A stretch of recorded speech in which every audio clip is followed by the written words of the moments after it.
Thank you for listening to the BJJ Brick Podcast. We'll be bringing you Brazilian Jiu-Jitsu and good times. We hope to flatten your Jiu-Jitsu learning curve, help you get the most out of your grappling ability, and meet your goals both on and off the mat. Welcome back, my friends, to episode 130 of the BJJ Brick Podcast. My name is Byron. I'm here with my buddy Gary. Gary, how's it going? Hey, it's going good. How about you, Byron? Gary, I'm doing pretty good. I'm excited today. We have an interview with Marshal Carper. We've got a quote from our last week's guest, Dan Koval. We got a great show up ahead. And hey, don't forget about our article of the week, talking about the Killer Bee. Yeah, and we're not talking about Ben Saunders. We're talking about another Killer Bee. Yeah. So we got an action-packed show. I'm definitely excited about that. Gary, I've started like a little side project. Is this anything kind of like my audiobooks? No, it's I've actually made a couple of these already. Oh, okay. So I started to do stuff on our YouTube channel, and I've started kind of like a BJJ question and answer type of thing, where if you send us a question, bjjbrick@gmail.com, I will do my best to answer it. So I've already got a couple shows up and on the website there, and also on the YouTube channel. So check them out. They're a little different. They're short, about 5 minutes long. And so if you have any questions, get them to Byron. Yep, get them to bjjbrick@gmail.com, and that'll be like a way to help us out starting that little project, and it seems to be going pretty good. Well, that's perfect. It's going to help everybody learn a little bit more about Jiu-Jitsu. Yep, and if you have a certain, Does it have to be a Jiu-Jitsu related question? I kind of think that it will more likely help me to get it on the air, but if you want to ask me about something random, and I could kind of relate it to Jiu-Jitsu maybe, but, I don't know. You'll find a way. It's preferred to be Jiu-Jitsu related. So that should be fun. Yeah, definitely would be fun. And speaking of another project Byron's doing, definitely check out Byron's audiobook, Your First Year in BJJ. It's 2.5 hours of content. It's only $11.99, and it's Byron guiding you through your first year of Jiu-Jitsu. There's a number of chapters. One of my favorite chapters is picking the right school. We all know how important that is. If you don't have the right school, you're probably not going to be happy, and stay with it. So definitely check it out. Your first year in BJJ, it's only $11.99, and we'll put a link to it on the show notes. Yep, and all that goes to help keep this brick floating on this open waters here, and helps us cover the cost of maintaining the show. And we got two really expensive on-air hosts, so it pays our salaries, which is absolutely zero. Well, Gary, speaking of not getting a salary, there are perks to this thing here. I did email our friends at Fuji Gi, and I said, I need a white gi for traveling.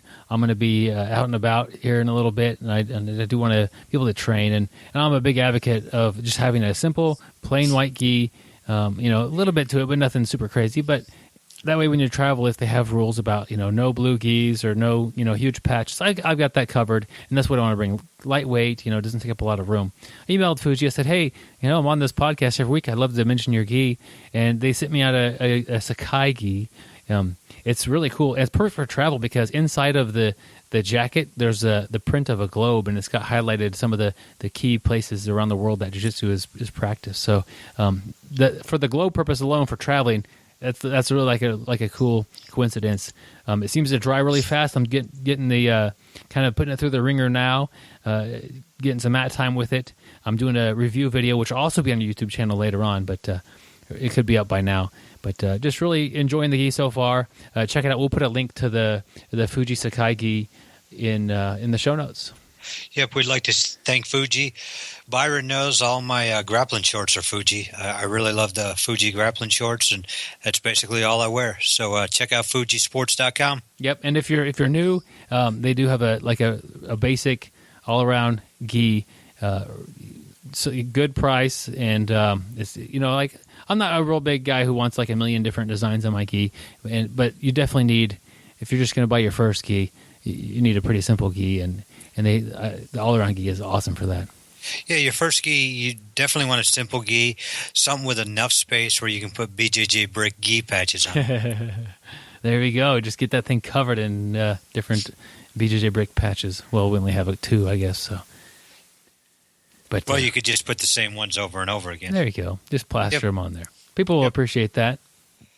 Well, I think we'll get on to our last week's guest, Dan Colville. We got a double dip in this week. We've got a quote from Dan Colville, and let's roll that clip. It might not be my favorite quote, but it's a quote that really resonates, especially right now while you're kind of revving up at the beginning of a competition year. It's the beginning of spring. People are getting in there. They're hopefully as healthy as possible, coming off like a little bit of a long holiday period from, end of November through January type of situation. The J.J. Watt, football player from the Houston Texans, I wish it was a New York Giants player that said it. Success isn't owned, it's leased, and rent is due every day. So no matter what your level of success or failure was today, an amount of effort is going to be required to be successful or to fail the following day. So you're either going to prepare accordingly the next day to succeed just as well as you did the day prior, or there's a lack of preparation that's going to go into tomorrow that's not going to allow you to reach your goals. So you have to be ready to work. Like, you have to have that mindset. And I think that is perfect in life in general. Combat sports gives you that grit, that it's a constant cycle. It's an ebb and flow of positive reinforcement, failure, positive reinforcement, failure. Like, you're going to have to do all these trials and error, and you have to be prepared to do it, just much like life. Like, I don't know many people. I personally don't know anyone, at least no one has told me this, that they were just born independently wealthy and kind of just moonwalking through life. I don't know anyone like that. I know a great deal of people who are very successful on a wide variety of levels, and success is always subjective. You know what I mean? But not a single person that they would consider themselves successful, or I would consider successful, got there through not, shedding a lot of sweat, blood, time, energy, tears, emotions, and it all came through hard work, and it all came through wanting to succeed. And any failure that people had most of the times just came through being ill-prepared. And they always knew that it was fleeting.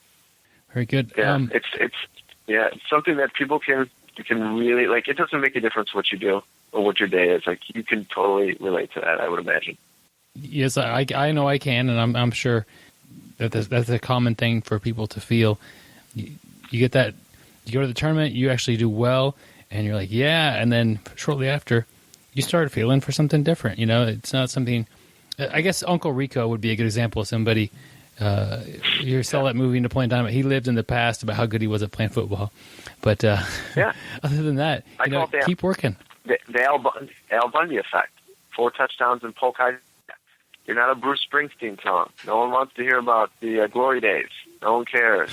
What happened 10 years ago, no one cares about. Like, move on. And that doesn't mean don't enjoy what you're doing or what you've done recently. Like, I'm not trying to tell you not to have some sort of, to not live in the moment and always be planning for the future, because that becomes very tireless as well. But at the same time, not looking forward to something else can kind of bog down your motivation. It can bog down your focus. It can you can easily start drinking your own Kool-Aid, and then things come off the rails a little bit. That can happen. And that quote kind of reminds us all, success. You got to pay that rent every day. I want to thank Dan Colville for the quote, and it's true. People are so excited to win something or to experience success, but you go back, next day, next week or so, and that feeling kind of fades, and you need to get back to work. And part of this tells me to take joy in the journey as well. Like that, you don't permanently own success. I mean, yeah, you get that medal and you have it forever if you want it, but don't be living in the past with what you've accomplished. Yeah, just keep pushing forward. You've won some competitions, you've won something, but it fades, as Byron said. you got to keep training and keep going ahead to that next step. Yep, and that's I always enjoy it when one of our guests gives us a quote, because it's something that I haven't heard before, and I like that one a lot. Yeah, also I kept thinking is Dan Koval and J.J. Watt. Now, those two guys are people to listen to. So if J.J. Watt has a quote and Dan Koval likes it, I think that should tell us something. Yep, and who's this J.J. Watt guy, Gary? J.J. Watt is a incredible football player. Played college at Wisconsin, and now he's in the NFL, and an American football player, not soccer. But he's a heck of a guy. There we go. One of our listeners sent us our article of the week this week, so that's kind of fun, Gary. Yeah, we always actually, I think this is 3 in a row we've done now through our listeners. So anybody out there who has an article or send it to us, bjjbrick@gmail.com, or message us on our Facebook page, and we'll get it up and talk about it. Yep. This is about Killer B. Killer B, what we were talking about earlier. So the name of the article, it's actually a newspaper article, and the name of it is Medals Piling Up for U.S.-Bound Killer B Cuss Kelly. And one of our listeners' daughter, Brianni, I hope I said that right, Cuss Kelly, but she goes by Killer B, and as the article says, it's well-deserved considering the number of opponents she's dispatched in her first year of training. But she's 13 years old and been training for over 2 years, competing for 1 year, and in that year, she's won over 20 medals, 16 competitions, has won Australian and Pan-Pacific titles. So, man, that's a heck of an accomplishment in a short time. Yep, and Brianni continues to work hard. She's not resting on these medals. So she's won, like our quote, she's paying that rent every day of keeping success in her future sights as well. She's wanting to come to the U.S. and to compete here.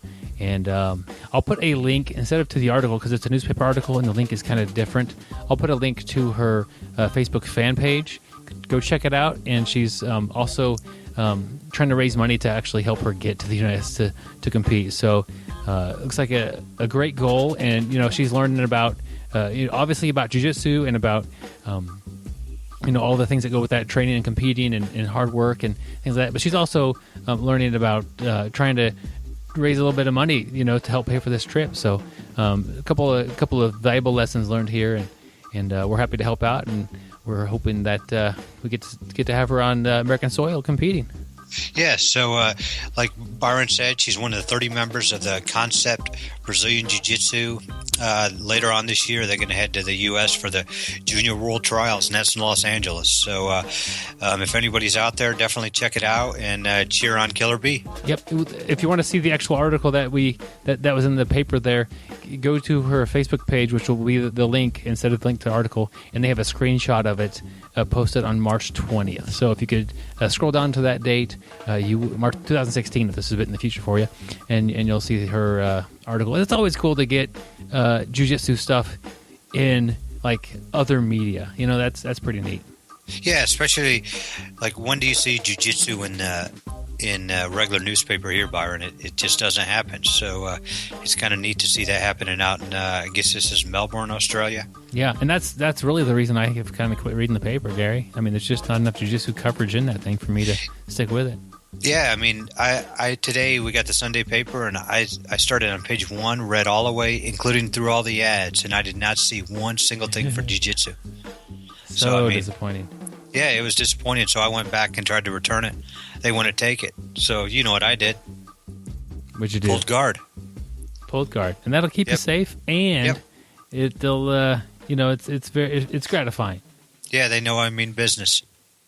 All right. Well, that's great, Gary. Teaching that newspaper, our local newspaper called Wichita Eagle. And that should be, I think that's a good name for a technique if we could pioneer one, Gary. The Wichita Eagle. So send us your video of you doing the Wichita Eagle, and we'd love to name it that and somehow take credit for that sweet technique you just invented. Yep. Just sink your talons into it and just send it to us. How about this, Gary? I'm thinking the Wichita Eagle would be like just from the back, full Nelson. Their arms are kind of out like an eagle. You know what I mean? That would be good. That could be the Wichita Eagle. Yeah. If we do a technique. So I'm going to be working on my full Nelsons here. We could start the whole Eagle series. You have that. You have the Worm Guard, because you got to eat. There we go. Sometimes we have the best idea, and if you're thinking these ideas are terrible, you should hear our off-the-air ideas. Yes, these are only our good ones that make it on air. So we'll be hard at work on these things here. Yep. I know this is probably going to show up in a podcast later on, or a audiobook. There we go. It could be. You never know, Gary. You never know what happens at the end of the show. That's when we get a little bit more weird, I guess, would be an easy way to say that. But, that is true. Gary, as time goes on. Yes. Time will keep ticking, and this is telling us that our listener here wants to hear our interview. Yep, so let's get on with Marshal Carper. Here we go. He is the most interesting grappler in the world. When he is training and nature calls, a horse comes to see him.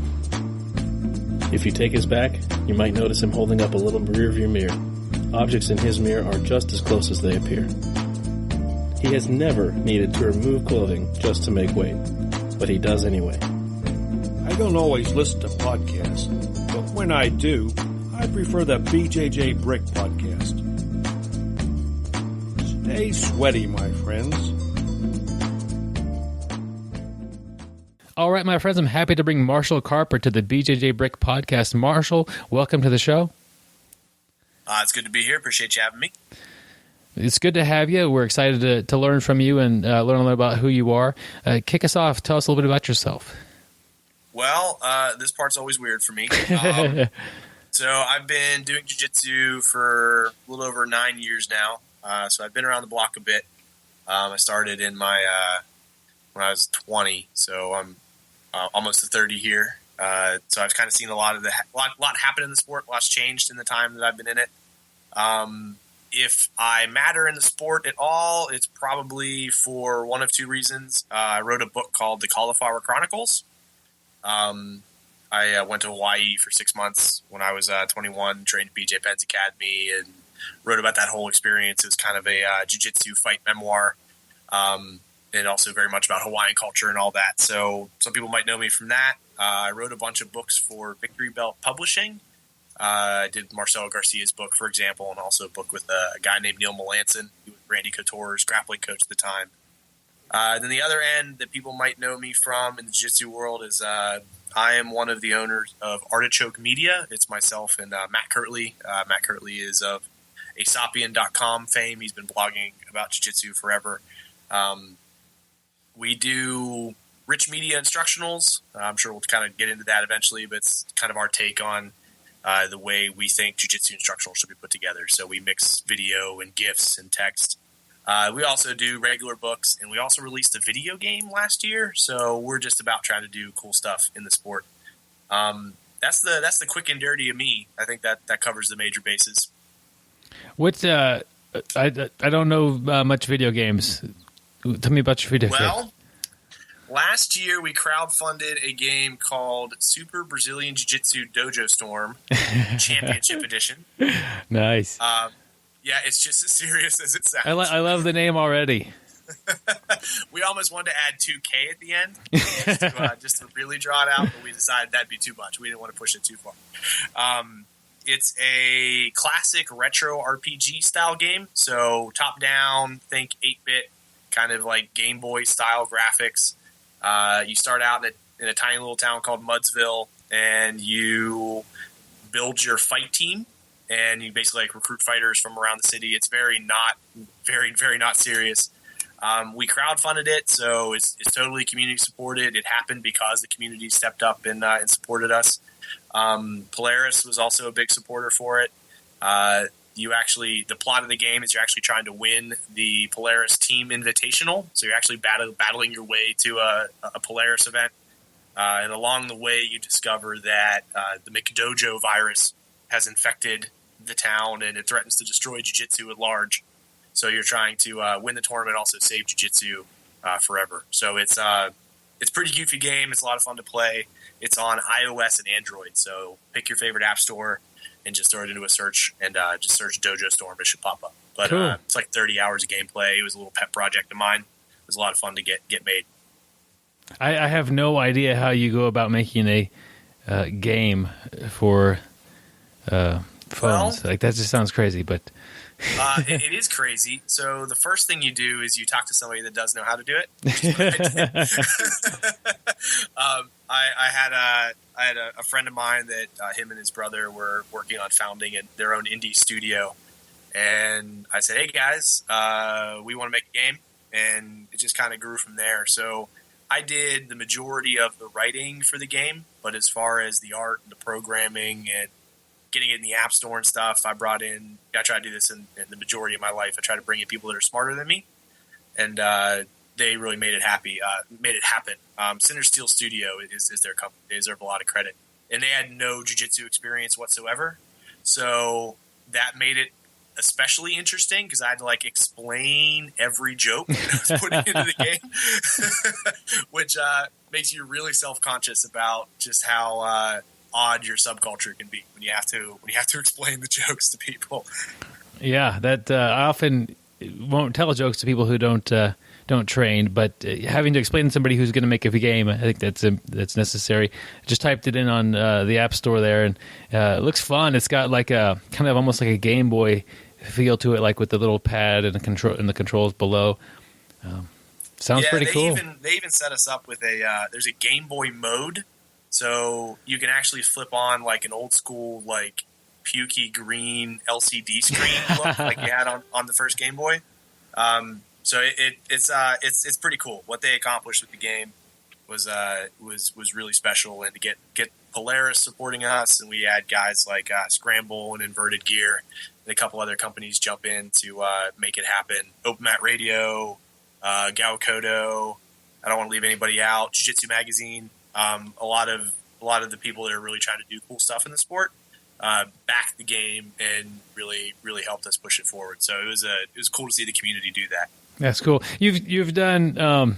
We've talked about the game, I think, for quite a bit here. You've done a lot of serious and good work in jiu-jitsu, and not that the game isn't good work, but I mean, you've helped a lot of people better understand jiu-jitsu and get involved in the sport. So I kind of want to get on that. But before, I want to know you a little bit better. Where are you at now? Where are you training? I am based out of Pittsburgh. I train at Steel City Martial Arts. I also teach a couple classes there. Steel City Martial Arts has been my home gym for pretty much the entirety of my jiu-jitsu career. I started out at a combat submission wrestling, Eric Paulson-esque kind of school. I was there for about a year, but soon realized that it wasn't serious enough training for me. So I had found Steel City. So I've been there for a while, but I've also kind of bebopped in and out of the city to travel to train a lot. But Steel City is my home base. I love Pittsburgh, and I love working here. Cool. Sounds like you have a good place there. Could you tell me a little bit about maybe your style of grappling or the type of game you like to play? Yeah. Well, that's interesting. So I've kind of written about this a lot too. So if somebody's been following my stuff a lot, I apologize telling you the same story. My body is pretty broken up at this point, so it's mostly handy-capable jiu-jitsu. I've had 3 knee surgeries. I just did a hernia surgery. My elbows are bad. Turf toe. Broken my nose.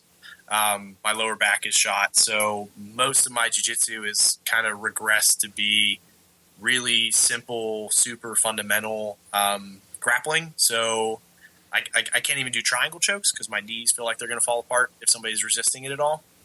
So my guard game is essentially butterfly guard, and then I'm trying to get on top so that I can armbar somebody. I also like arm drags and a lot of back control stuff because I did some work with Marcelo Garcia on a book, so I kind of absorbed that along the way. But it's pretty straightforward, really basic kind of stuff. The Berimbolo game is cool. I just can't do it, like inverting and playing that kind of stuff. And that also takes out a lot of the cool ninja rolls and stuff people are doing for back takes. I'm getting back to that Hodger Gracie style of jiu-jitsu. Just get the takedown, pass, smash, choke, armbar. And that's good for me. I'm happy to be on the mat and train. It's just not super exciting for anybody that might watch me train. It is amazing, though, the differences between, I could watch you do just an armbar from the top and watch somebody else, and they could look a lot alike, but to the person who's experiencing it, one may be a lot more easy to escape or to prevent. But just developing that deep understanding and skill of the fundamental techniques that I'm in a similar boat myself. I'm 36 now, and I think you said you're almost 30, and I'm just evaluating. Like, I haven't had surgeries and all this, but I get banged up, and then it ends up affecting my life off the mat, and I'm really kind of grappling in a way that prevents me from getting hurt, just by accident or by just kind of weird situations. So I'm in the same boat. A lot of butterfly. Yeah, I mean, honestly, I think that's the smartest way to do it. I mean, when I first started, I played like a ton of rubber guard because mastering the rubber guard, the book had just came out, and I found it before I found the book before I found my home school. So I was kind of using the book to teach myself. And when I got to actually training at Steel City, I had a couple instructors be like, you should probably hold off on that. I'm like, but I'm winning tournaments with it. Like, I'm wrecking people in matches and stuff. Because they don't know what to do when I get the rubber guard positions, rubber guard games going. But it didn't help my knees that were probably already genetically bad. So I don't know that rubber guard would be bad for anybody, but it definitely put a lot of strain on a fairly critical joint. And I see these guys playing these super intense inverted games like forcing the berimbolo and stuff a lot. And I just can't imagine the durability lasting there either, like that much compression on the spine. So I always try to, at this point, discourage newer students from getting into that stuff too quickly, like making sure they get the rest of their sea legs figured out before they head down that path. But I was also really stubborn when I first started, so a lot of times that falls on deaf ears, and I can't really fault anybody for it because it's fun, it looks cool. Yeah, and they see the top people doing it, and they want to do that, I'm with you. I discourage anything, It's fun to go online and learn stuff and pick up things and try to come in and do them. But if they're doing like the stuff that's really complicated and confusing, and you're still a little on the new side or even intermediate, a lot of times it's just not that practical for you. And I couldn't agree more. Like, trying to prevent injuries. The first thing for me, it reminds me of like just grip fighting. If I'm holding on someone's pant leg and they like grab the back of my wrist and get ready to kick free, I've already let go to save my fingers that little ripping motion. I want to have I want my hands to work when I get old, Yeah, one of the black belts we worked with at Artechoke, Jeff Rockwell. People in the underground are probably familiar with this stuff. He's been sharing instructional kind of material forever. He tells a story that he got to black belt and he would go home at night from training and have to soak his fingers in ice water for like an hour just to be able to use them again. Like, his hands were that bad. He kind of came from a De La Riva lineage, so he was doing a lot of that kind of grip fighting, sleeve grips, and your knuckles get ripped out as people break those grips. And he got to the point where he couldn't use his hands anymore. So even now, he like meticulously tapes like every single finger before he trains. But he completely abandoned that game because he realized that he just couldn't sustain it anymore. So now he does a lot more like a Marcelo push-pull frame game versus a lot of grips. But even when he's like teaching grip-heavy stuff, it's, well, don't do the pocket grip, do a pistol grip instead because it's going to be easier on your fingers. And little stuff like that, it goes a long way because it's just hard to keep the body healthy. Otherwise, that little wear and tear adds up. Yeah, I couldn't agree more. And you want to do this for the long run. And learning like that, I like your pistol grip tip. That all rhymes, which is nice. But save your fingers from getting tore up on a consistent basis. That's part about jiu-jitsu is we're going to do the same things over and over again and get better at them. So if once a week or twice a week or 5 times in the evening you do the same thing and it happens to kind of rip at your fingers or be hard on your knee or elbow, those do add up. For sure, man. For sure. Tell me a bit the Cauliflower Chronicles. You went to Hawaii and spent about 6 months down there. Yeah. So the short version is it feels like forever ago at this point. I was super young. I was still in college. I broke up with my longtime girlfriend, like we dated in high school and dated into college. So we broke up. It was like the end of the world to me at that time. And saying that now sounds kind of silly because a lot of life experience since then. But yeah, so we broke up, and I needed a big change of scenery. I needed to do something different, kind of change the direction of my life. So I hopped on a plane, moved to Hilo for 6 months. I took advantage of kind of an exchange program that state universities have to make that a little bit more affordable. And I just scheduled all my classes around training time. So I was in the gym twice a day. It was around the time that BJ was fighting Joe Stevenson and Sean Shirk. If people are hardcore MMA fans, remember that time period. It was kind of towards the height of his competitive career. And it was a lot of fun. I mean, it jump-started my professional career as far as writing about jiu-jitsu goes. I was doing a lot of like blog writing and some minor magazine stuff, but kind of getting into the epicenter of MMA. And because when I was there, guys like Uriah Faber would come in to train. Tony D'Souza was just on his way out. Kendall Grove hung out there. Pablo Popovich stopped in. There was just a lot of big time traffic coming through. So it kind of catapulted my writing career because I just had cool people to talk to and write about.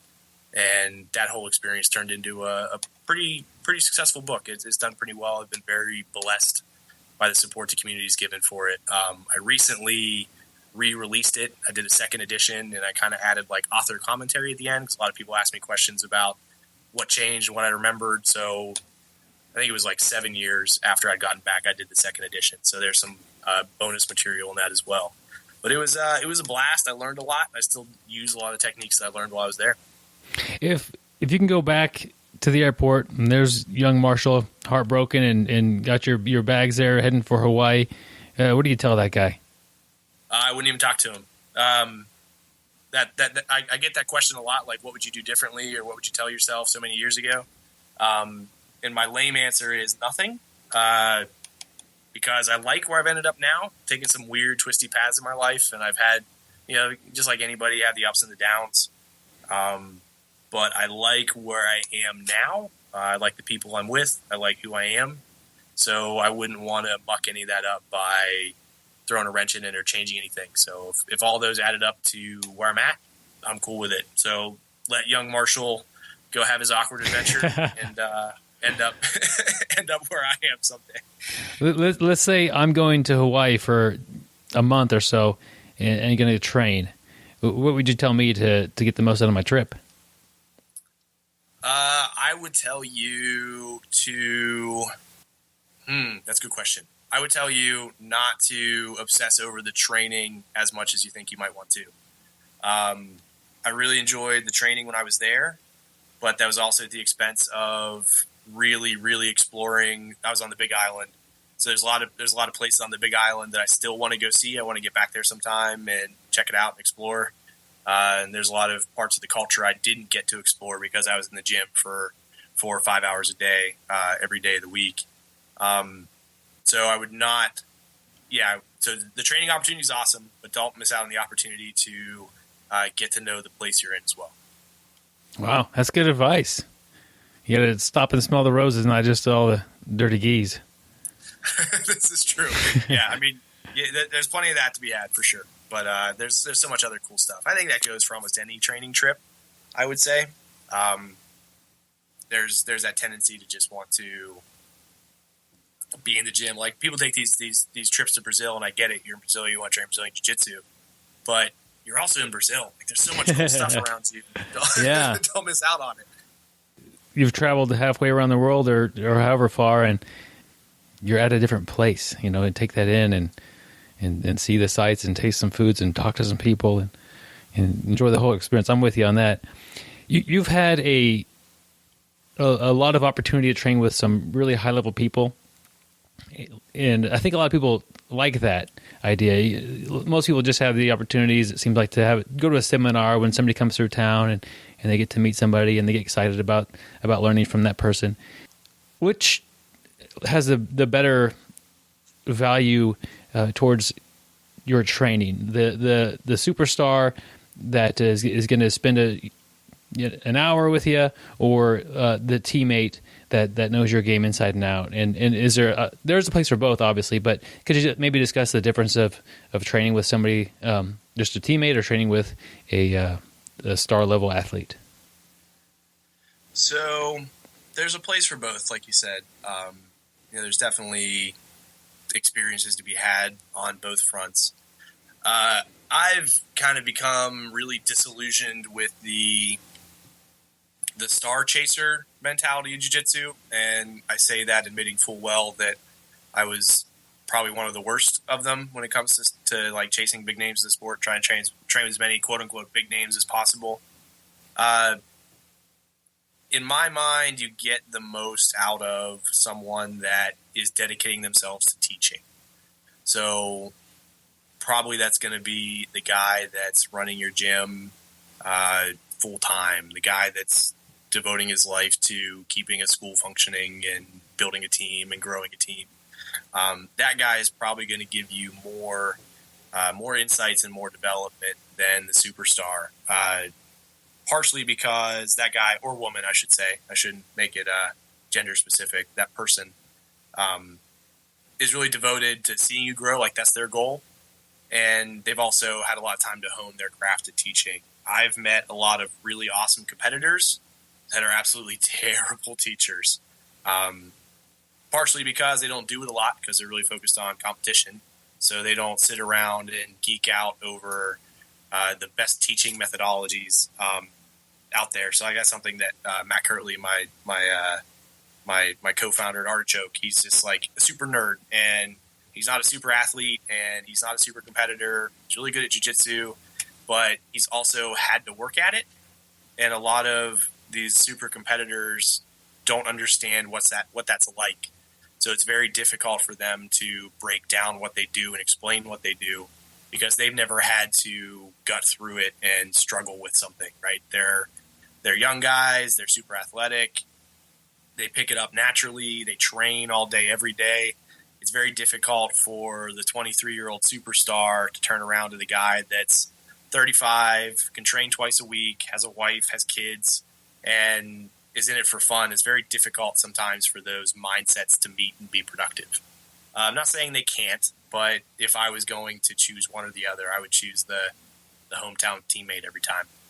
Yeah, I think personally for myself, sometimes it's motivating to meet somebody who's a star in the sport and sure. kind of get things amped up. But actually lessons learned and things like that, I could chalk up as much from belts below me, teaching me things and showing me stuff that is relevant to my personal game versus somebody coming in and showing what they do. And like you say, sometimes it's on a different level and I can't get it. It's like telling somebody how to run hurdles. You just run and jump. Well, I don't know how to. I mean, I'm going to fall down. I guarantee you I can't run a hurdle, but because I'm probably a little too old for that anyway. But like you're saying, somebody who's naturally athletic and younger, learning to jump hurdles is a lot different than somebody like me. I probably need a lot more coaching by somebody who had maybe a harder road learning it themselves. Yeah, it's just different viewpoints, and like we kind of said at the top of the question, there's value to both. I mean, I've had a lot of fun training with and learning from guys like Marcelo over BJ and Cheruto, and even some of the guys I got to meet when I was living in Vegas. I mean, there's a lot of value to it, and there's a lot to get from it. But I see a lot of new students kind of like push and shove the local scene out of the way because they assume that the megastar is going to be the best of the best. And, that's probably a mistake for most people.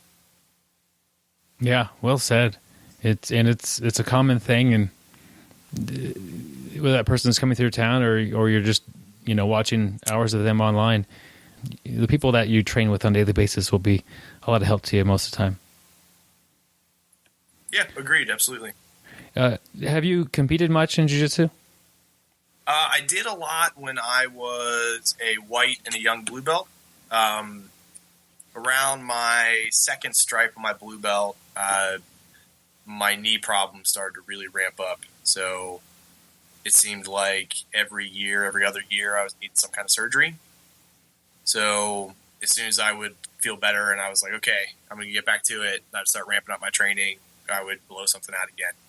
Sometimes it wouldn't need cut, but I'd still have to sit out for 2 months as the swelling went down and I rehabbed it. So my competitive career has long since gone by the wayside. So I appreciate what time I can get on the mat and try to teach as much as I can. Okay, you've had you had 3 knee surgeries, and you said your elbows and a lot of lower back problems.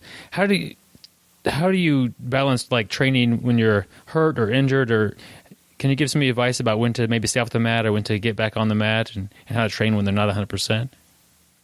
Well, the responsible adult thing would be, if you feel like crap and you're in a lot of pain, you should probably not train.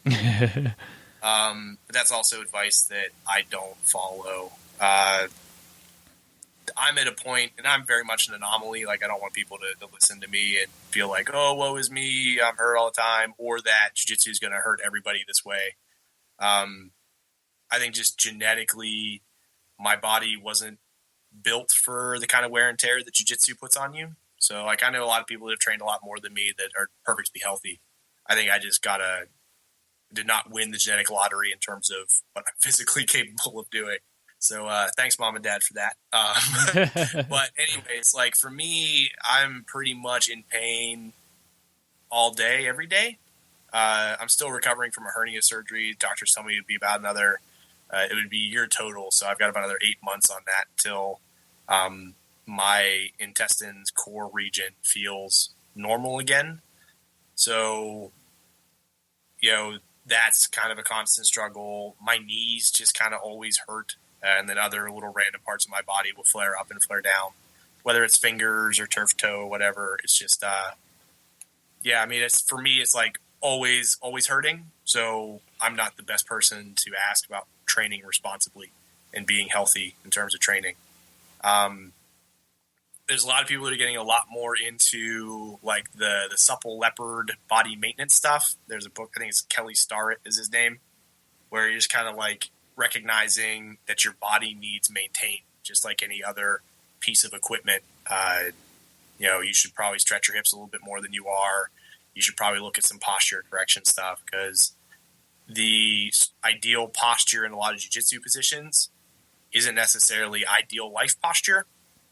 For example, I play a lot of seated guards, so I'm always like leaning really far forward, and that's just not good back posture in general, and that creates a lot of problems. I also sit at a desk a lot, so that creates a lot of problems for me.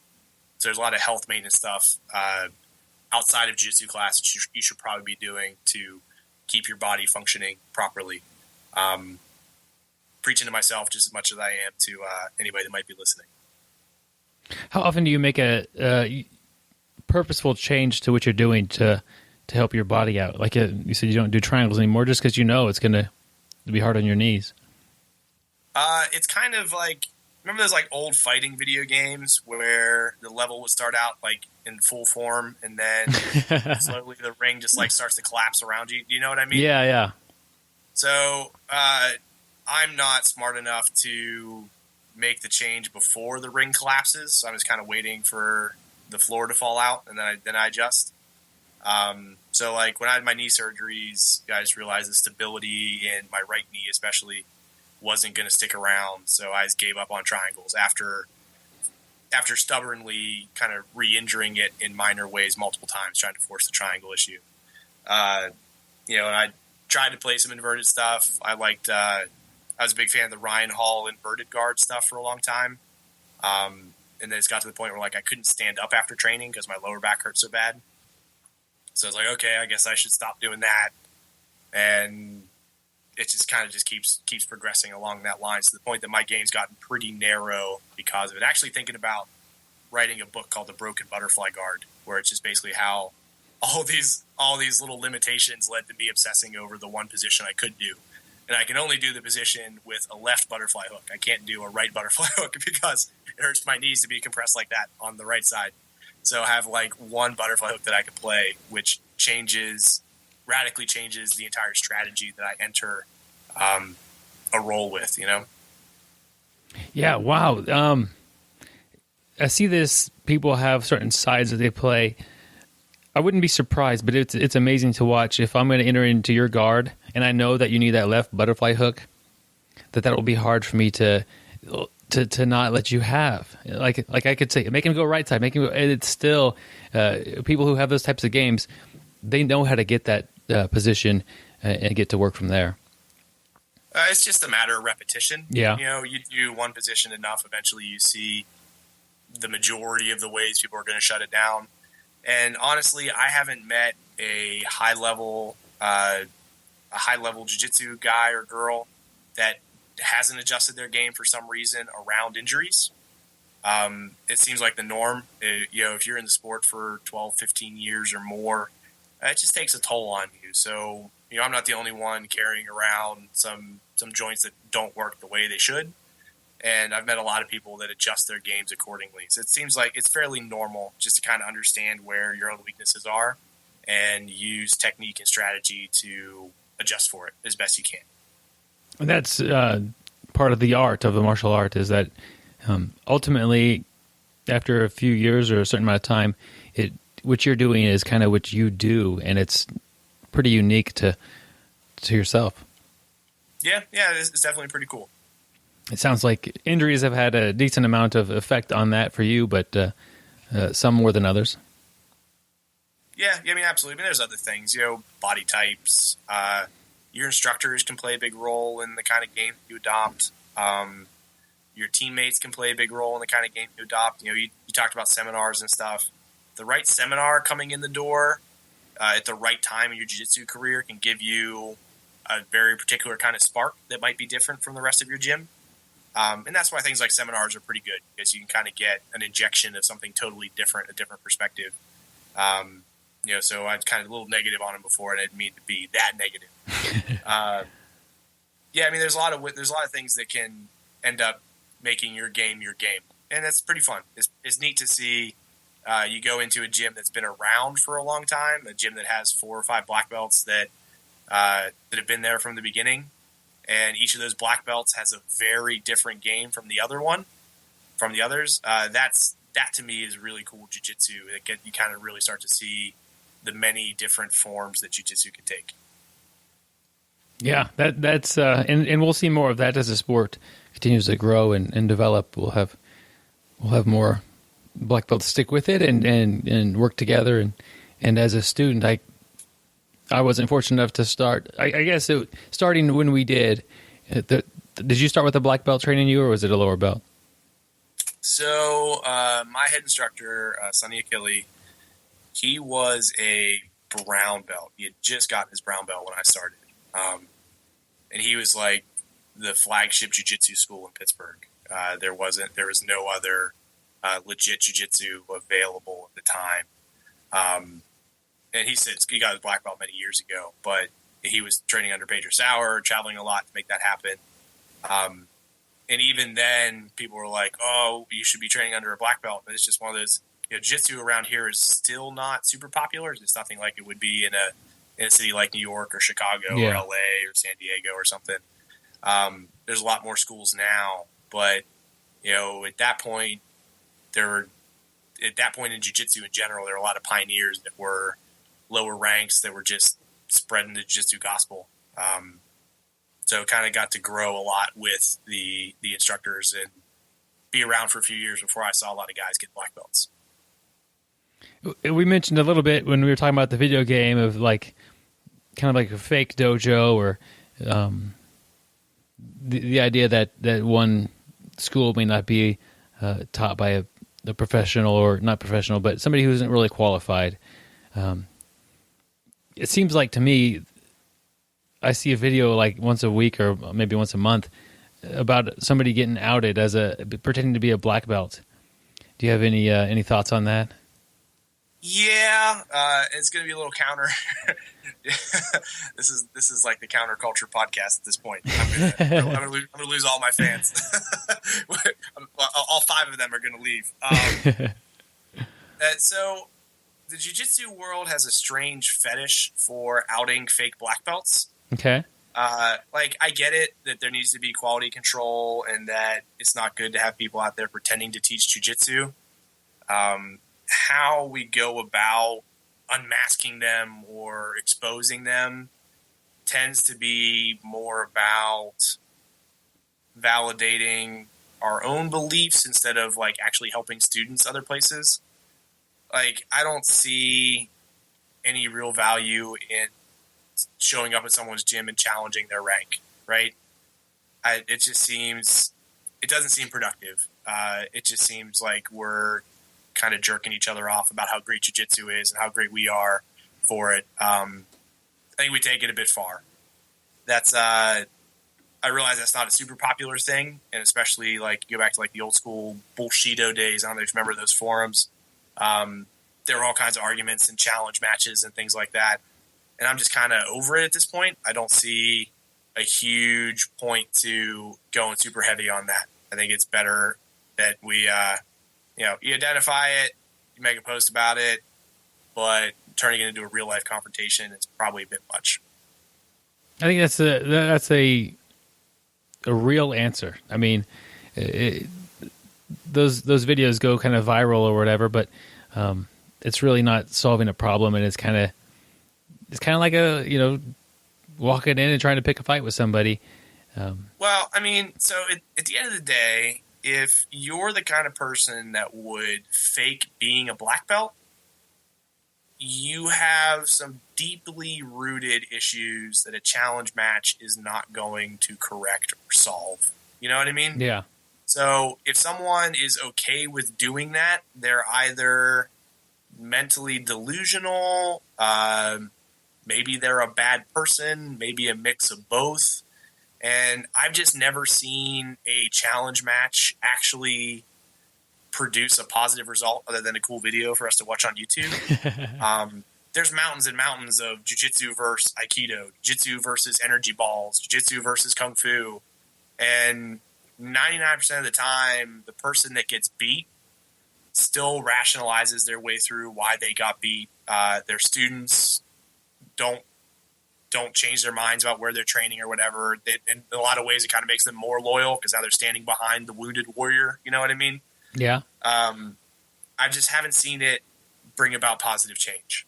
So if it's not bringing about positive change, I'm going to be pretty skeptical of it. And that's kind of with all things. Yeah. I don't know what they think they need to have a black belt to teach. Like if you're a blue belt and you want to teach jiu-jitsu, put an application at some gym that wants to have, some other taekwondo school or karate school and see if they'll want to. I mean, I guess that's probably where it's happening is they're saying, well, we want you to be a black belt before we'll let you teach. And that they just don't understand that that's not really practical a lot of times. Because, I mean, there are a lot of people, like you said, who are good at teaching who may not be, super competitors or even a high-level belt. But I know a lot of purple belts or brown belts and that could teach extraordinarily well. And there's a lot of those guys running great gyms too. The people that fake their credentials, just outright lie. I mean, that's a totally different class. They just have there's an issue there that goes beyond jiu-jitsu. I mean those people. There's a deeper issue there that happens to be expressed through a fake black belt. It's not really the sport. It's the issue, if that makes sense. Yeah, you write a lot. Where do you get most of the inspiration for your where do you get an idea for an article or a piece? Inspiration is not really a big part of my writing process. That's kind of a whole other strange conversation. But really, I just read and consume a lot. I just try to pay attention to all kinds of things. I listen to a ton of podcasts. I read as much as I can. I watch as many videos as I can. I just try to stay as connected as possible and try to see the overlap and connections between different ideas, between different events. I guess I just try to observe as much as possible. I try to pay attention as much as I can. And that usually brings out a ton of ideas. I usually don't have much trouble figuring out something to write about.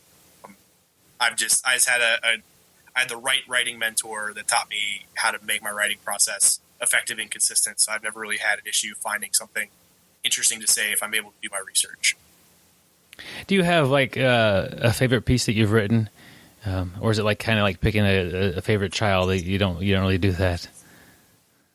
Off the top of my head, I can't give you one. I can say though that all the stuff that I tend to be really proud of that I write, as far as articles and blog posts and stuff go, don't get any attention. The stuff that I kind of scribble out really quick because I'm either on a deadline or I just thought it'd be kind of fun to whip out pretty quick. that stuff tends to get the most play. So the stuff I put the least amount of effort into gets the most traction and the most attention, and the stuff that I really like fine tune and grind and work on gets the least amount. Which is just strange. I've heard a lot of creative people say that about their work. Musicians, artists, writers. It seems to be fairly common for some strange reason. I'm really proud of. I did a book called 3D Jiu-Jitsu. It was like my first instructional model test where I was trying to test out the model that Artechoke uses. That calling it a book is just kind of like putting a container around it, but really it's like a cloud instructional. If somebody Googles 3D Jiu-Jitsu, maybe throw Marshal Carper on there at the end. It's free, so anybody can look at it online. It's GIFs and YouTube videos and text and stuff. So I'm pretty proud of that, how that turned out, and that kind of spawned Artechoke as a whole. So I got to say that maybe that's high up on the list. What advice do you have somebody who's trying to learn? Let's just say I'm in a situation where I have the lower belt instructor, and I'm trying to do a little bit of supplemental learning online, or maybe about a certain topic. What advice do you have somebody who's trying to learn from videos? Well, I think the first part of that is I wouldn't count out your lower belt instructor. Yeah. Just because he's a lower belt, you're probably lower than him, though. So there's probably still plenty you can learn from that instructor. I doubt if your instructor's a purple belt, for example, and you're a white belt, you're probably pretty far away from hitting the ceiling on their knowledge. So I wouldn't assume that just because your instructor is not wearing a black belt doesn't mean that they can't teach you something interesting. So anyways, learning from videos. The tricky thing about video, there's two big tricky things about video content. The first is there's so much of it. It's easy just to overload yourself, and you'll have too many techniques in your hopper for any of them to actually be practical. So really, you should probably pick 1 or 2 or 3 moves and drill them for a month before you move on to something else. And I found that the longer people are in the sport, the longer that window expands. So, like, I'm a big fan of arm drags at this point. And people were like, okay, well, how long did you work on arm drag? And it's like, well, really, arm drags was all I did for about a year.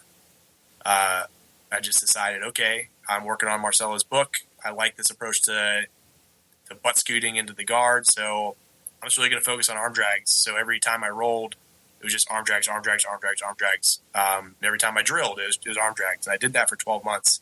It made a big difference in my game, but it's hard to tell somebody that's only been training for 13 months to, hey, go work on this thing for a year.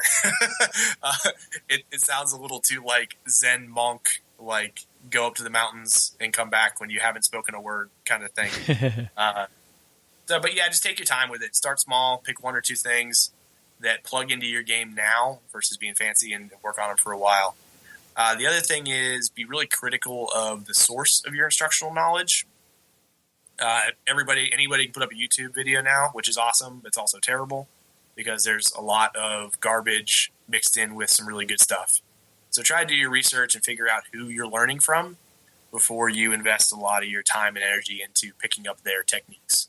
There's a lot of great online instructors. There's a lot of guys that are putting their stuff out there for free or on membership sites that are phenomenal. And unfortunately, there's a lot of bad ones as well. So just be careful. Just because it's on YouTube doesn't mean it's a good technique. Doesn't mean it's the right technique. It's even easier to put up a YouTube video than it is to, have a school or to teach at some other martial arts place and to show terrible technique there. So statistically speaking, man. It's true. So yeah, okay. You briefly mentioned 3D Jiu-Jitsu. What does that mean? I mean, I don't understand what 3D means, but what does 3D Jiu-Jitsu mean? I came up with this idea. So a lot of the stuff that I write about in Jiu-Jitsu will come out of just conversations I have with the students to come to my classes. So as I was trying to put together, like organize, I teach in modules. So I try to teach on a topic for 6 to 8 weeks and then switch to a different topic. I like to just be planned that way, be organized that way. And a big part of what I was doing was trying to find the overlap in how techniques are taught, right? So the idea of 3D Jiu-Jitsu is this idea that positions have a lot in common with each other, even if they look very different. So if you have mount, for example, mount is like a full guard from the top. So if you think about everything you would do from full guard on the bottom, well, I would try to get a cross collar grip. I'd threaten a cross collar choke. So if they defend the cross collar choke, I get the arm bar. And if they start pulling out of the arm bar, might be able to take the back, or I might be able to set up a triangle. There might also be an omoplata there.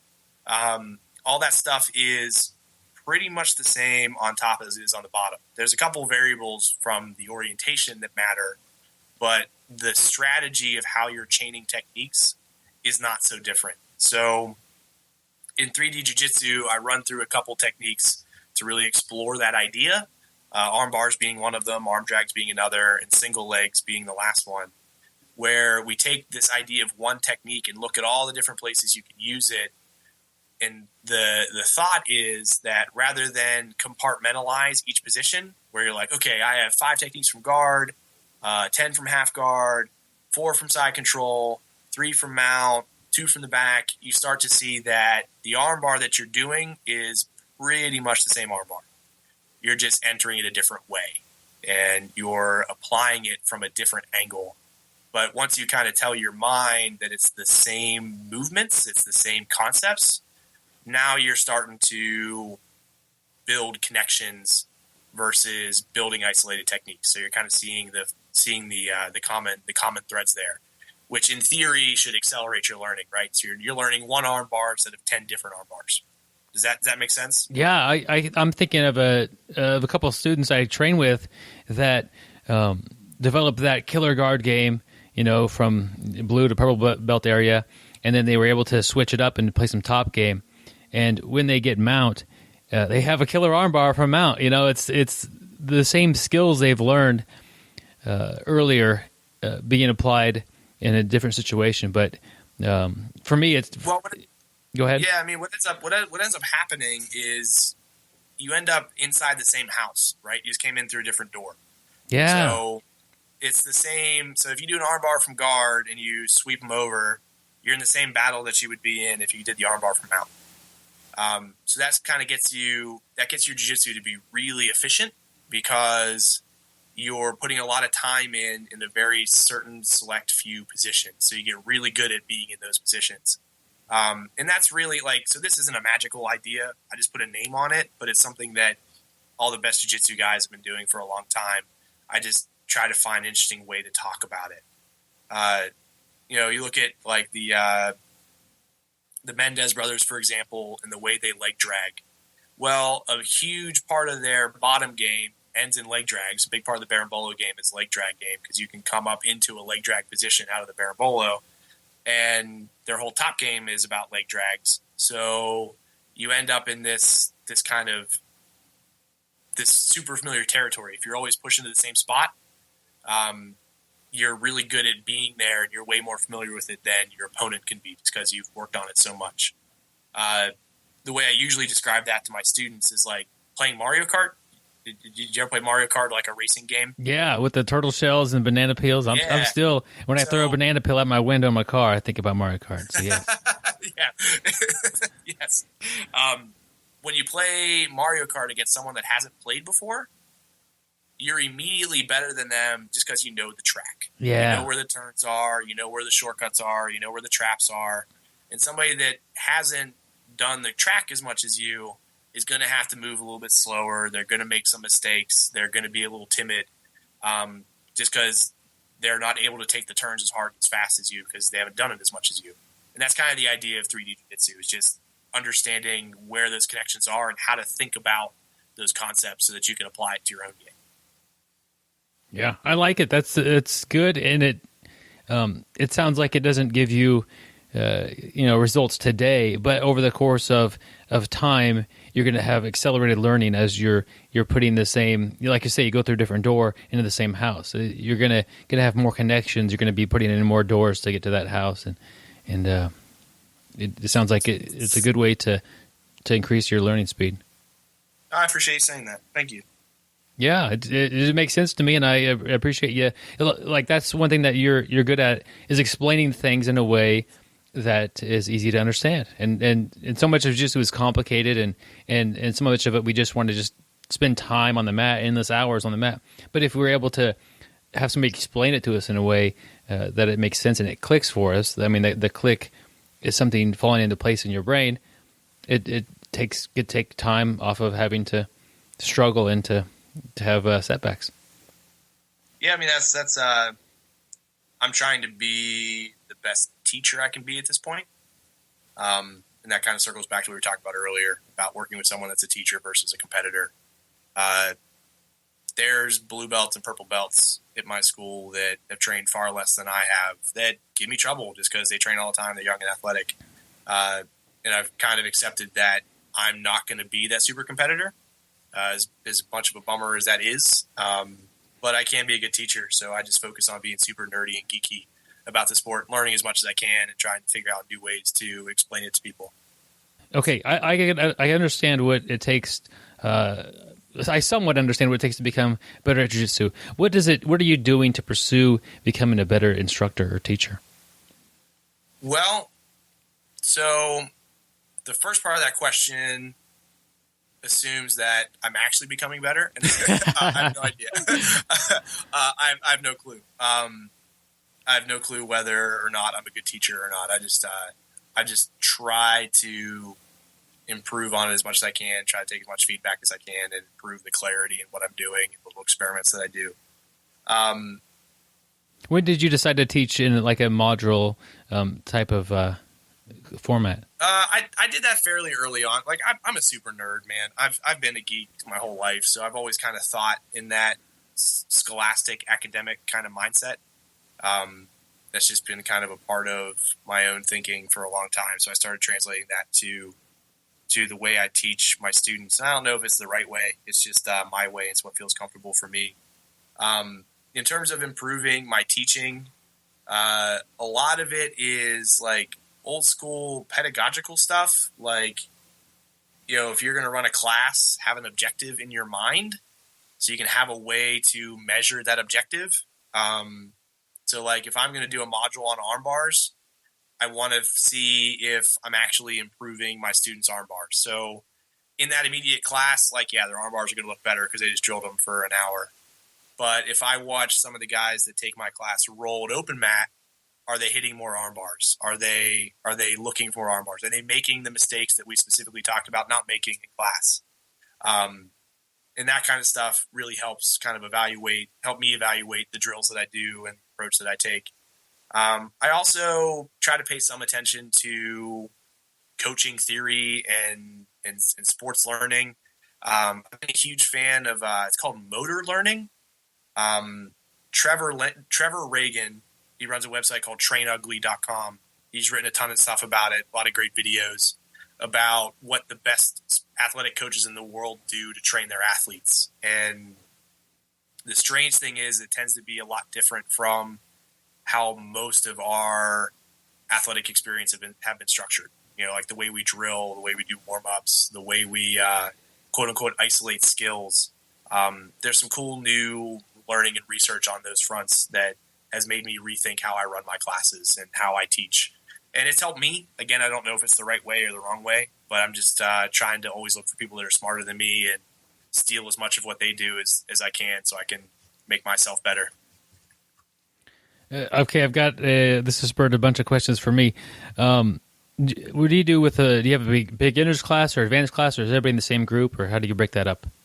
So I teach no-gi classes. That's what that's where I'm at. So at our school, there is like an advanced and an all levels kind of break up in the gi class. But no-gi, it's whoever wants to show up shows up. So it tends to be a mix, which is good and bad. The good part is that, I think it's important that more experienced students remember what it's like to be a new student. So I think it's important for them to train alongside new students. And certainly when we talk about, going back to like old school classic learning stuff, there's all kinds of research done on immersion and how much kind of putting lower level students in with higher level students actually elevates the lower level students faster, just because they're surrounded by the cream of the crop.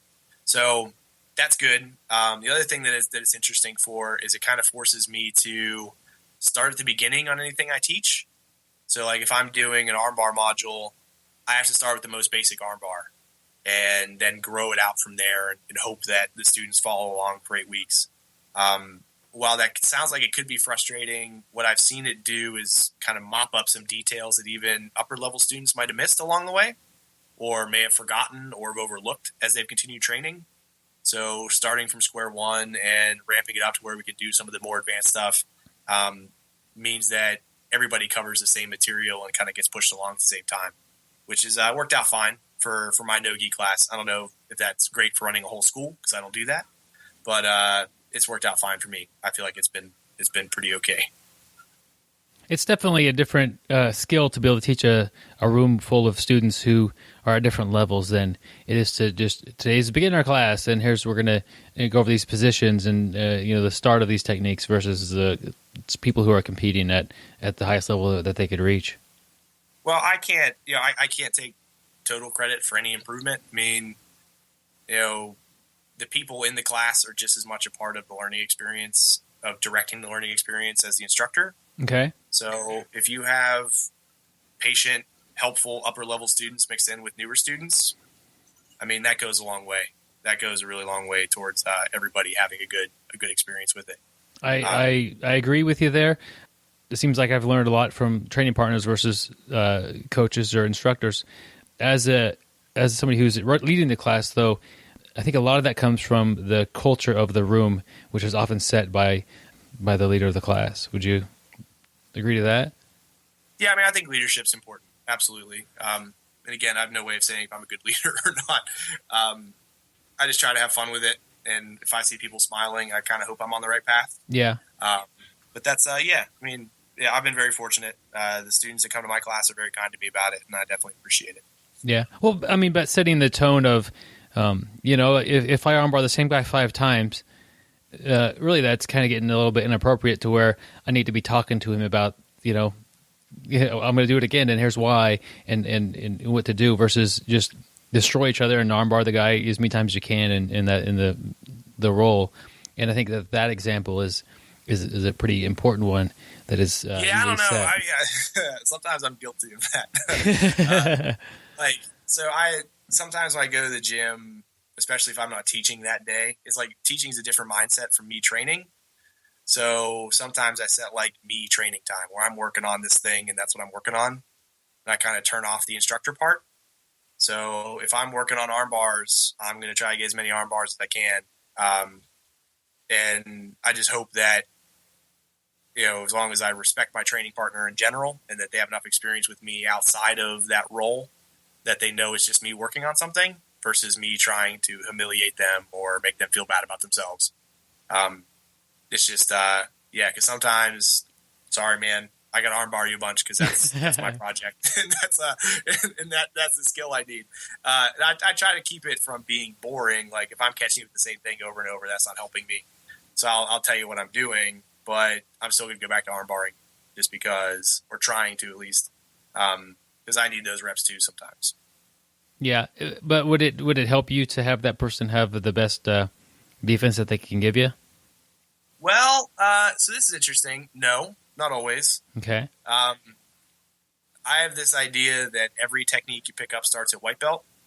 So to go back to like the video game comparisons I've been doing. So like if you're playing an RPG, you pick up a new skill, that skill starts at 0. The max might be 100 and your character might be level 30 already.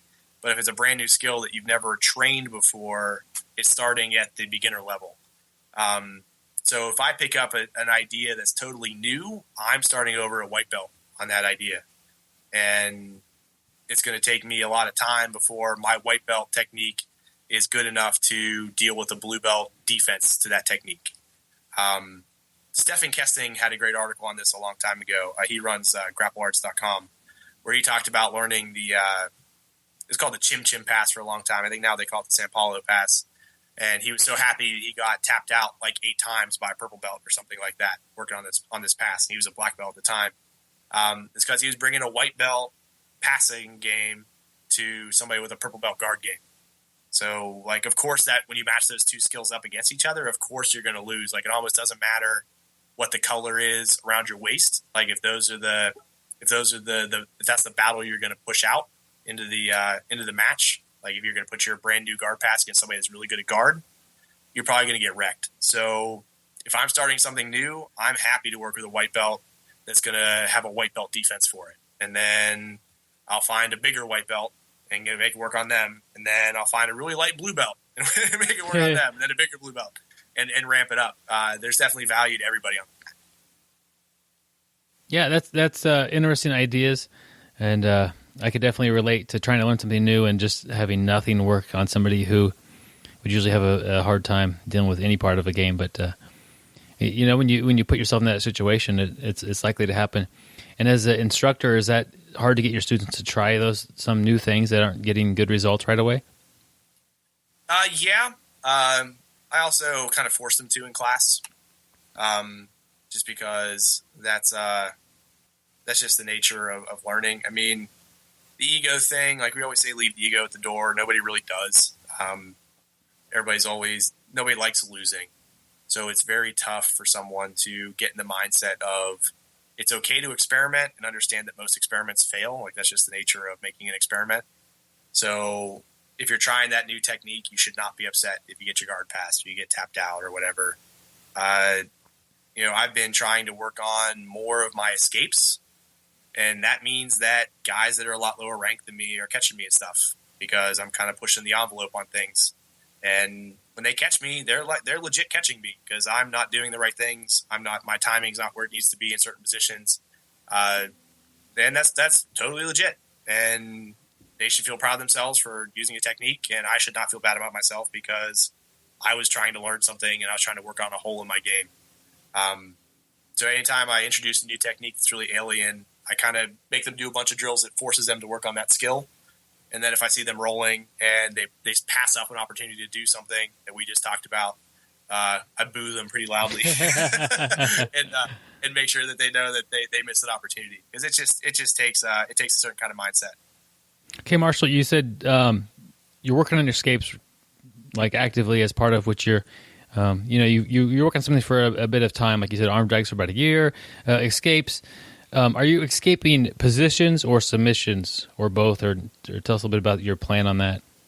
All of the above. So I had my hernia surgery October, something like that. So I got back on the mat mid-December. So I'm still like in the process of getting myself ramped back up.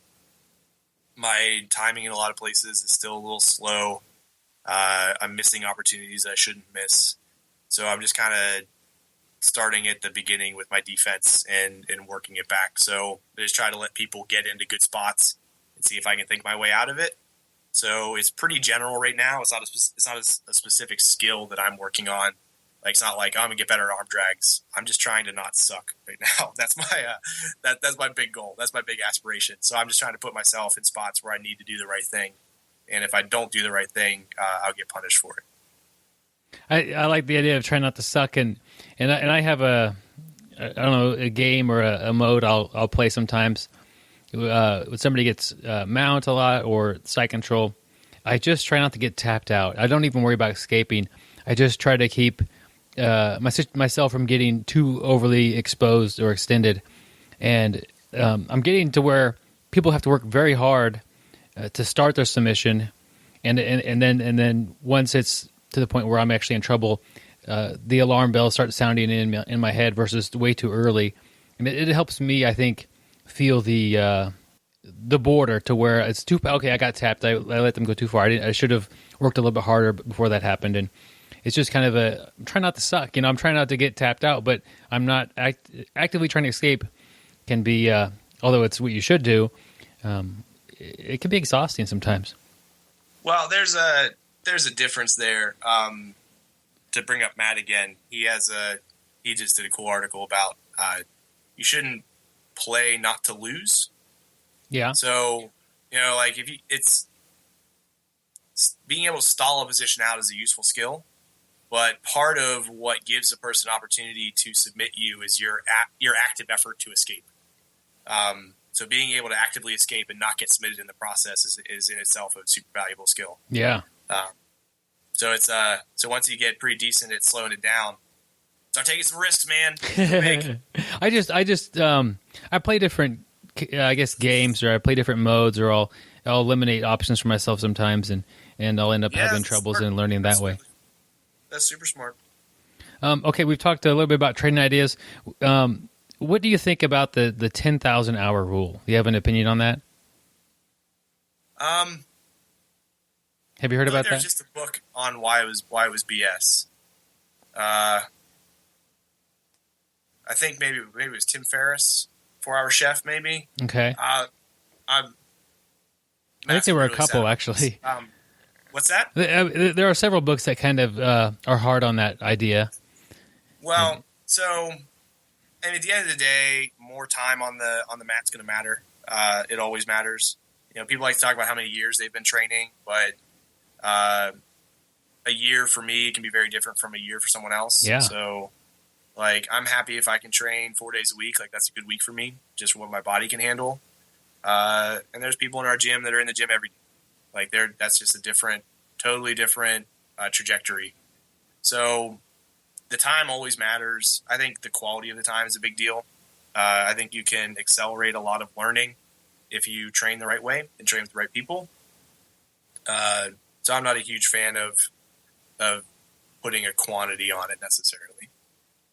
Yeah, I agree. It's not as common to hear that as much as it was at one point in time, but it's kind of people who are very good at jiu-jitsu do train a lot, but training smarter is a good way to go. People that are good at anything doing a lot. I mean, that's just that's just the reality of it. But there's so many other factors that come into play that really impact it. The Malcolm Gladwell book was, what was it? Outliers. Yep.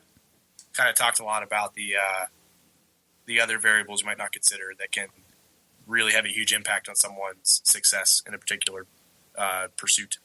Yeah, I agree. And so I hear people saying, I got to get my 10,000 hours, and it just kind of drives me nuts sometimes.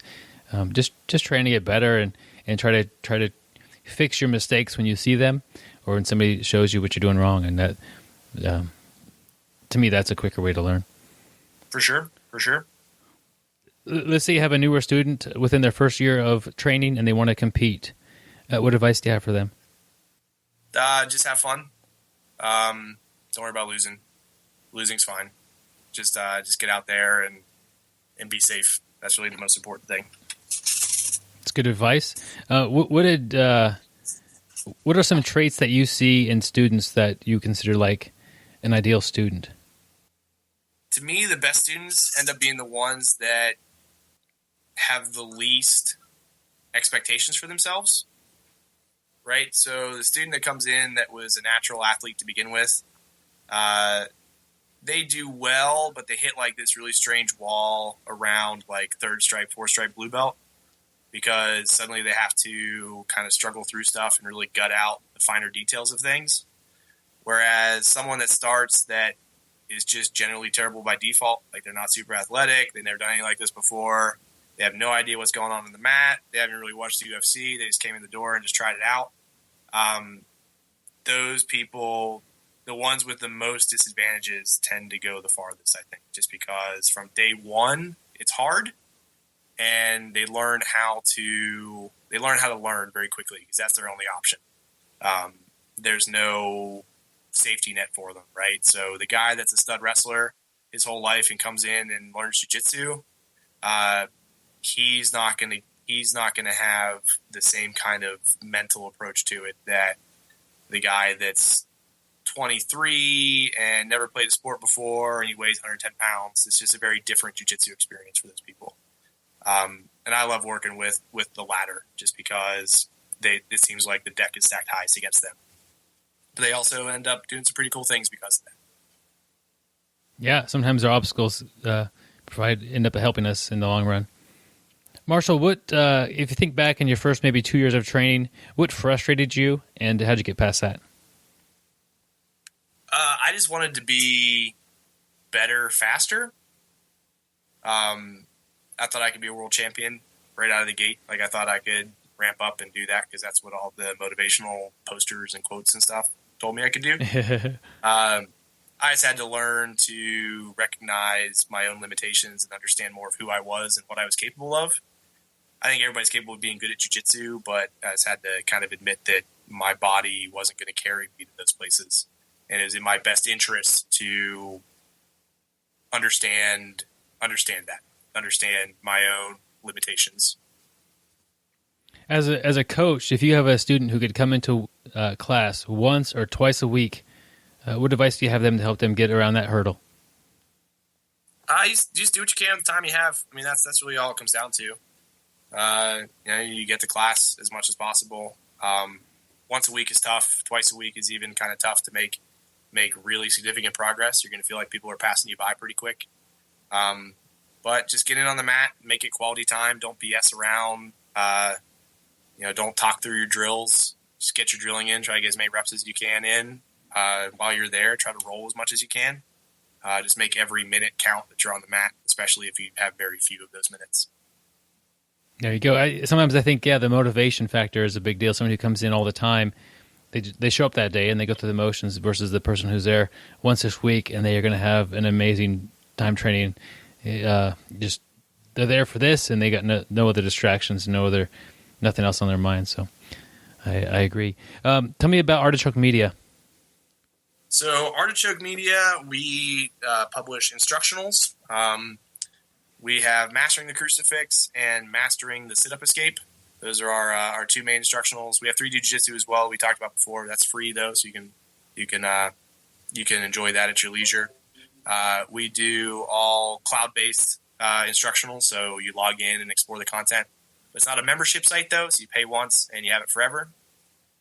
We have a couple print books that are available as well. White Belt Problems, Cauliflower Chronicles. This year is pretty exciting though. We're kind of relaunching. We've learned a lot in the last couple of years that we've been in business, so we're kind of relaunching our back end and coming out with a bunch of new books. So we're doing a book with Nelson Puentes of Inverted Gear. He's got some cool stuff coming out. We're also about to release a book with Valerie Worthington. She's probably best known for her work with Groundswell Grappling and also her blog on Breaking Muscle. She quit her job in Chicago and traveled around the country at a time when jiu-jitsu was still pretty new in the country, and at a time when female jiu-jitsu students were very rare. So she has an interesting perspective on where the sport came from. So excited about doing that, and I'm working on my own stuff too alongside there. So Artechoke's going to be bumping. It's Artechoke Media, ARTE, choke. So like Art Suave, that old school documentary series. Anybody remembers that? That's Artechoke, man. If anybody wants to check it out, like I said, we have a lot of free stuff on there. So go enjoy that. If you want to buy something, cool. If not, no worries. Thanks for giving us a look. Cool, and I'll put links to all that on the show notes. Is there a way to keep up with you and what you're doing, or is that just the best place to do that?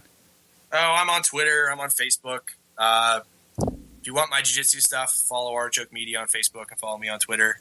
My personal Facebook is a lot more of my professional marketing stuff at this point. But follow me anywhere. Add me on Facebook. I'd be happy to have you. All right. I appreciate you talking with me today and sharing what you're working on and sharing your knowledge about jiu-jitsu with us today. It was a blast, man. Like I said, anything else, just let me know. I'm going to go hop on some other stuff here. But you take care of yourself. And again, thank you for thinking of me. Yep. Have a good one. I want to thank Marshal Carper for the interview.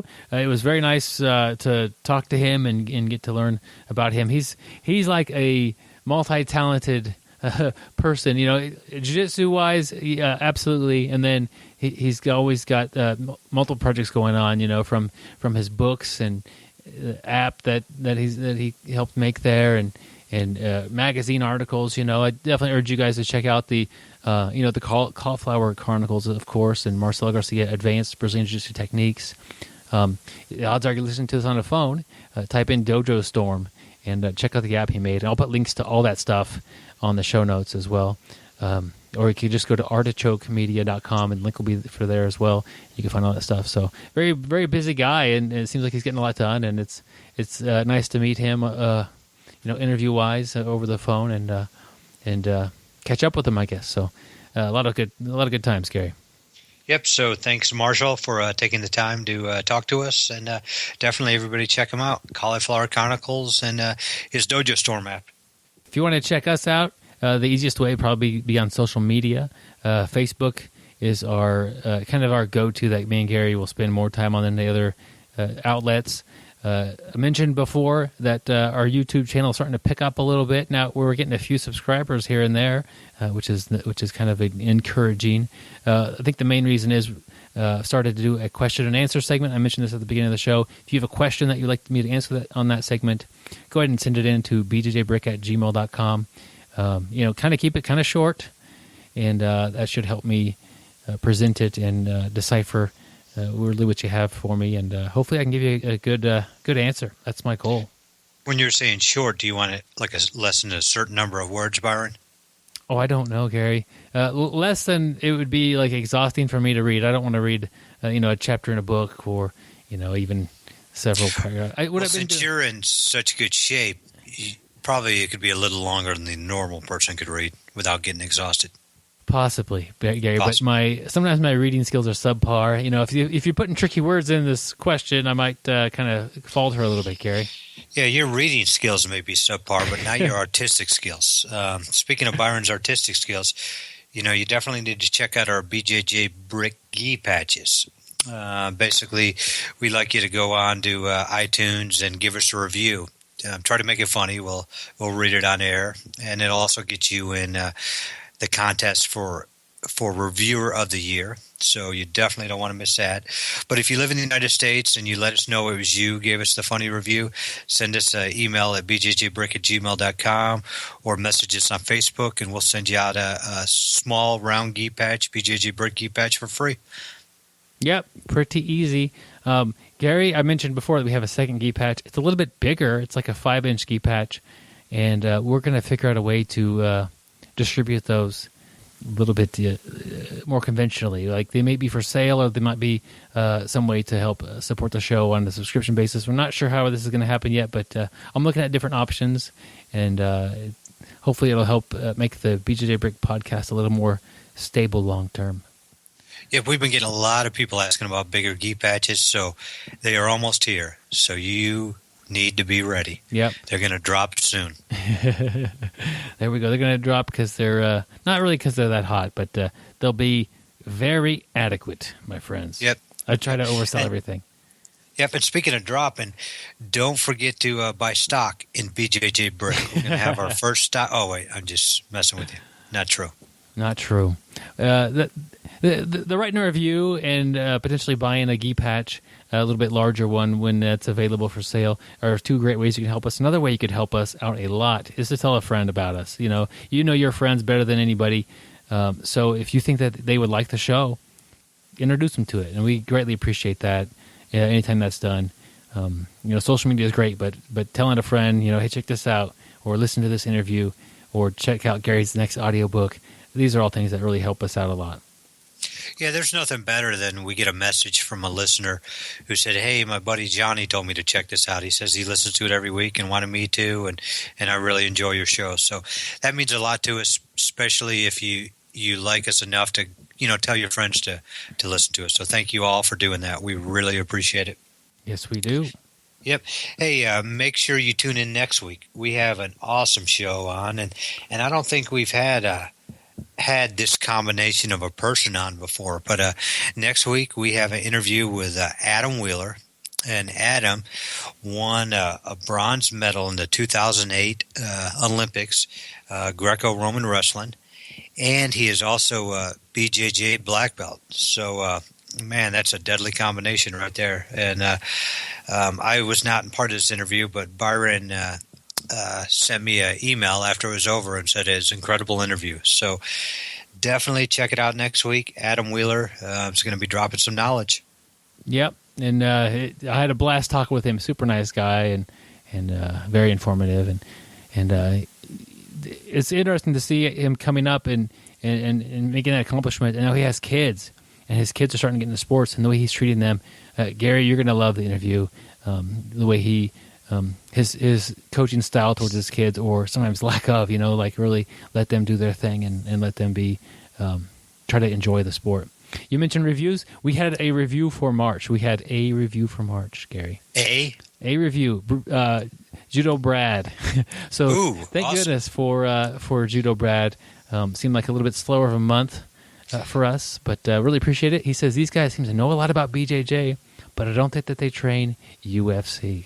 There we go. I like it, man. I like your style. Kind of messing with us a little bit about not saying MMA there. It's very tricky. Yeah, yep. We the thing is, there's two types of training. There's TRAIN and there's TRANE. And Byron and I sometimes train TRANE UFC. There we go. So every now and then we do that. One of your favorite modes of transportation. True. Gary, sometimes when you travel, I mentioned my white gear for traveling. You could hop on a train. It'd be a long train ride, but if you go to Brazil, it would be something that you would that would help you out a lot. Well, I'm glad you asked that because we actually have the segment for that. This will be our third segment of how to speak Portuguese, basic words that are going to help you out in case you do go to Brazil, and it's from our good friend and training partner Claudio. And this week he's going to tell us how to say please and thank you.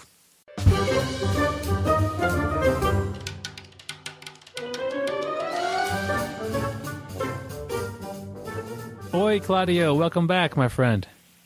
Oi, Byron, tudo bem com você? Tudo bem. Oh, ótimo. Oh, look at that. We're already conversating here. I feel like I'm saying things, but I'm still a little hesitant on what is actually being said sometimes. So, but that's normal, I think. No, it's normal. You get it. And it's not that hard. Okay. What are we going to learn this week, Claudio? All right.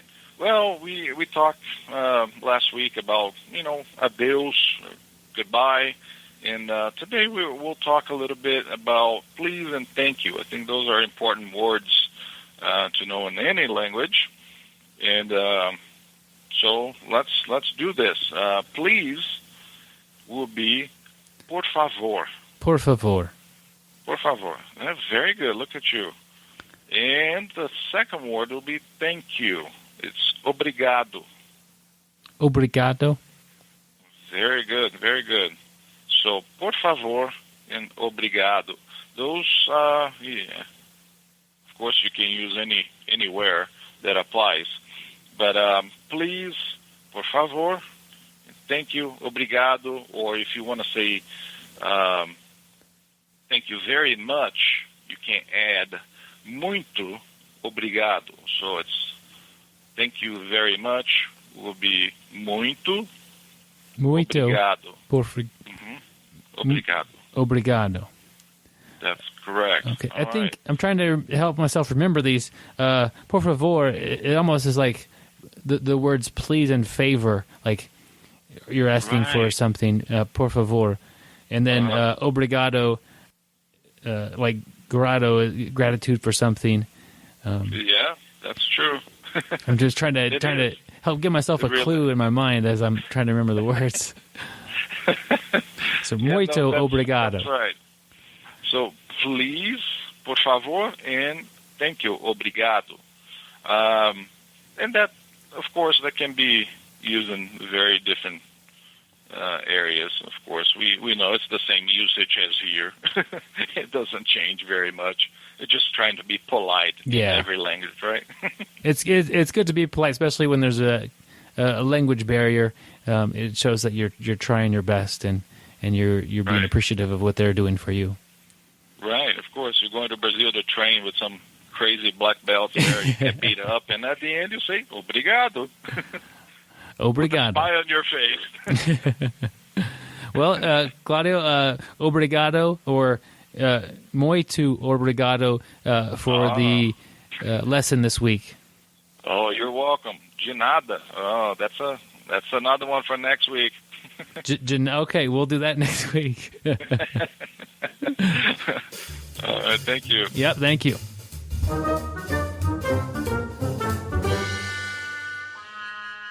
Thanks to our friend Claudio for that. Next week, we're going to learn to say you're welcome. So transitioning right into that, we're not taking on too much at a time.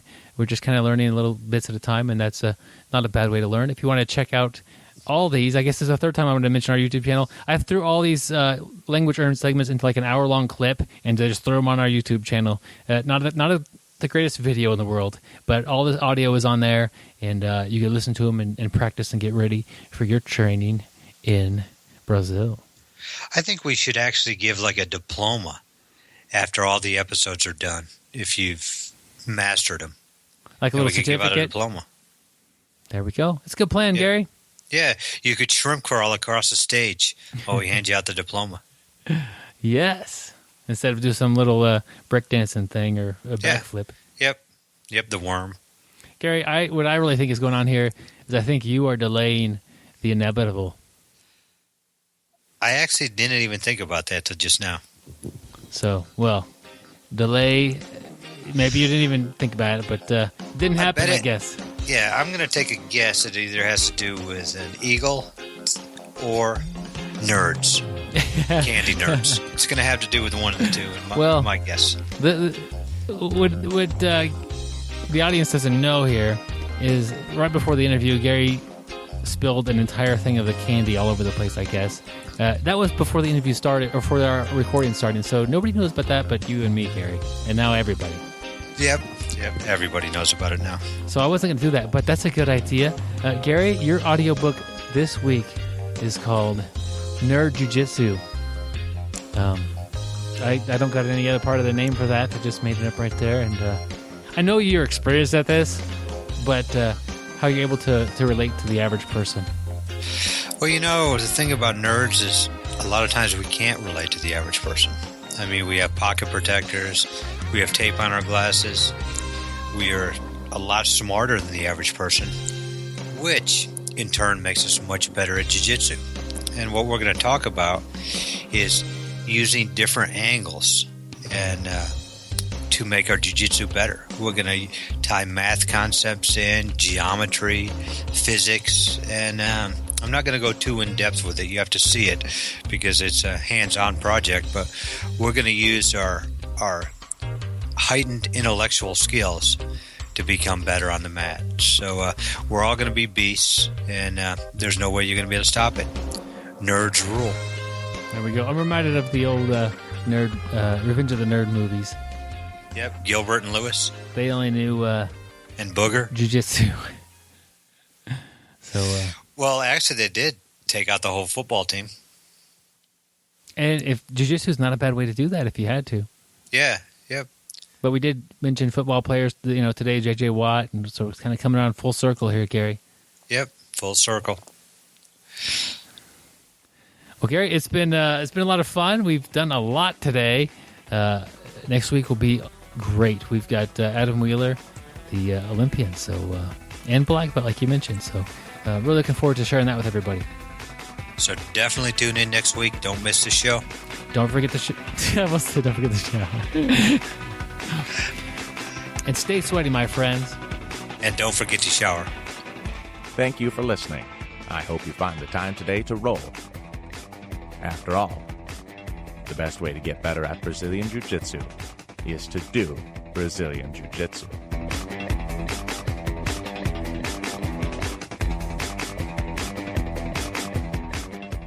Thank you very much, Claudio, for that. He's definitely sharing with us. I'm sucking. Let me try that again.